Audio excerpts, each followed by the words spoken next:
Allah menciptakan mati dan hidup untuk menguji kalian. Siapa di antaramu sebaik-baik amal, bukan sebanyak amal.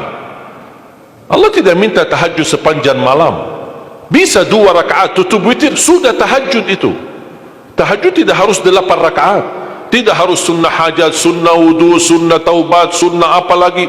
2 rakaat tutup witir, sudah tutup, selesai. Ahli witir, ahli tahajud sudah cukup.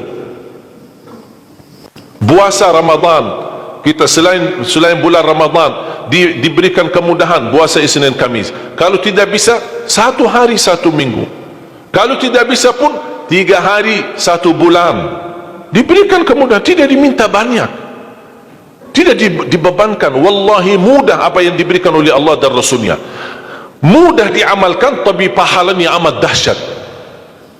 Barang siapa, Rasulullah SAW bersabda, man sama yawman fi sabilillah ba'adahu Allahu anin nari mi'ata am.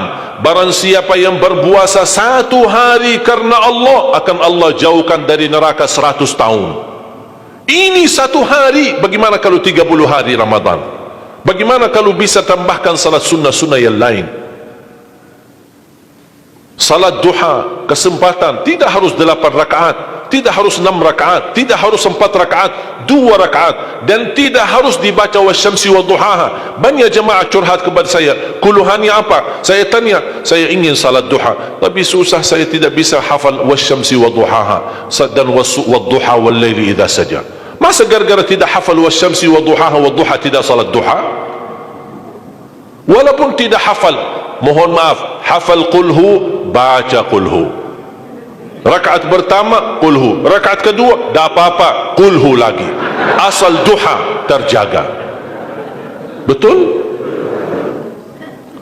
Witir jangan lewat 1 malam tidak witir, walaupun tidak tahajud. Iman sah witir tambah tahajud, boleh witir walaupun tidak tahajud, boleh witir walaupun tidak salat malam. Saya punya kebiasaan, habis isya sunnah ba'diyah, habis itu 3 rakaat sunnah witir, 2 rakaat muqaddimah witir, salam, baru 1 rakaat witir, sudah selesai. Saya beraktivitas kembali, ada jadual, ada ini, apa kemana saya pulang ke rumah istirahat. Kalau saya bangun tahajud, saya bisa tahajud, belum azan subuh saya masih bisa laksanakan tahajud, tapi tidak boleh witir lagi karena sudah witir duluan, sudah selesai.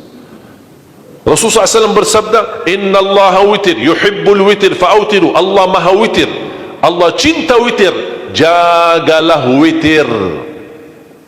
Amirul Mu'minin Umar bin Khattab ketika ditanya, kenapa wahai Amirul Mu'minin suka witir sebelum tidur? Kata beliau, saya khawatir meninggal dunia dalam keadaan tidur belum witir. Salat witir, kalau tidak berkesempatan salat malam tidak apa-apa, tapi sudah namamu tertulis ahli witir. Kalau bapak-bapak, ibu-ibu yang sudah biasa bangun tengah malam, suka bangun tahajud, sudah terbiasa, tak apa-apa, boleh witir belakangan. Tapi kalau ada yang merasa kekhawatiran atau tahu dirinya suka malas, bangun tapi malas-malasan, berat untuk laksanakan, daripada kita ketiduran, tidak salat sama sekali, mendingan witir amankan dulu. Diamankan witirnya supaya tertulis namamu ahli witir. Kalau sempat tahajud syukur, tidak sempat alhamdulillah sudah tertulis nama kita ahli witir. Termasuk baca Quran, sedekah subuh, termasuk amalan yang sangat mudah tapi sangat terbaik dan agung manfaatnya, bahkan dahsyat balasan Allah. Kenapa sedekah subuh lebih istimewa daripada sedekah di waktu lain? Saya meyakini dan tidak diragukan, orang Indonesia paling suka bersedekah. Setiap majlis ta'lim, setiap ada acara kegiatan majlis ta'lim atau kota amal di waktu Jumat, dimanapun ada orang Indonesia pasti suka bersedekah, beramal saleh, mengisi kota amal. Tapi yang perlu diperhatikan pertama sedekah subuh. Kenapa sedekah subuh lebih istimewa? Karena ada malaikat yang Allah turunkan, tugasnya cuma satu, mendoakan orang yang bersedekah di subuh hari. Siapa yang tidak mau doa malaikat? Yang kedua, di subuh hari selalu kita bersedekah, termasuk di waktu subuh maupun di waktu lain. Sering saya memperhatikan jarang jamaah menggunakan doa sesudah sedekah. Padahal doa sesudah sedekah atau sedekah disertai doa dahsyat, bahkan doa terjamin makbul. Saya harap mulai hari ini sudah siapkan kotak amal di rumah. Bapa punya satu, istri punya satu, anak-anak masing punya satu. Apa itu botol, apa itu kaling, apa itu kotak, terserah. Setiap waktu subuh, sebelum beraktivitas, isi sedekahnya. Kalau bisa isi, disertai doa. Pasti banyak hajat bapa ibu. Ya Allah, dengan berkah sedekah ini, sembuhkan kedua orang tuaku kalau sakit. Ya Allah, dengan berkah sedekah ini, sembuhkan penyakitku. Sudah lama saya menderita sakit, belum bisa sembuh. Ya Allah, dengan berkah sedekah ini, karuniailah kepada aku dan keturunanku menjadi penghafal Al-Quran. Ya Allah, dengan berkah sedekah ini, berikan kemudahan bisa ke tanah suci haji dan umrah dan ziarah Nabi Muhammad sallallahu alaihi wasallam. Ya Allah, dengan berkah sedekah ini, anakku sedang ujian, termasuk anak-anak, ajarin anak isi sedekah, anak doa. Ya Allah, saya lagi ujian, mudahkan ujian saya. Ya Allah, dengan berkah sedekah ini, titipkan pahala sedekahku untuk kedua orang tuaku. Itu juga boleh, tetapi tolong disesuaikan. Jangan sedekahnya koin-koin tapi doanya sampai terbit matahari. Malu sama Allah. Kelamaan kata malaikat doanya, padahal sedekahnya teng teng teng. Kalau saya usulkan, satu kali sedekah, satu kali hajat.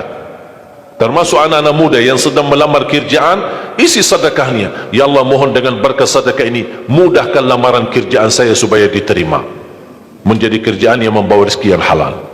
Termasuk jodoh, termasuk keluarga yang sudah lama menikah belum punya keturunan. Saya punya teman 17 tahun tidak punya keturunan. Dia menggunakan sedekah subuh sama istighfar, alhamdulillah 6 bulan kemudian beliau telefon saya, istrinya hamil. Saya sendiri 13 tahun tidak punya keturunan. Sejarah medis normal, sehat, tidak ada masalah. 13 tahun tidak punya anak. Saya menggunakan rutin sedekah subuh, alhamdulillah diberikan oleh Allah Subhanahu wa taala 3 anak. Kalau istri baru 1. Dahsyat manfaatnya sedekah subuh untuk hajat kita. Kapan saja Bapak Ibu bersedekah, jangankan hanya sedekah subuh. Kalau bisa sedekah subuh menjadi amal ibadah yang tetap. Selain sedekah subuh, kalau anda gunakan sedekah dimanapun, termasuk di hari Jumat, isi kotak amal, jangan lupa disertai doa. Sebutkan hajatmu. Siap?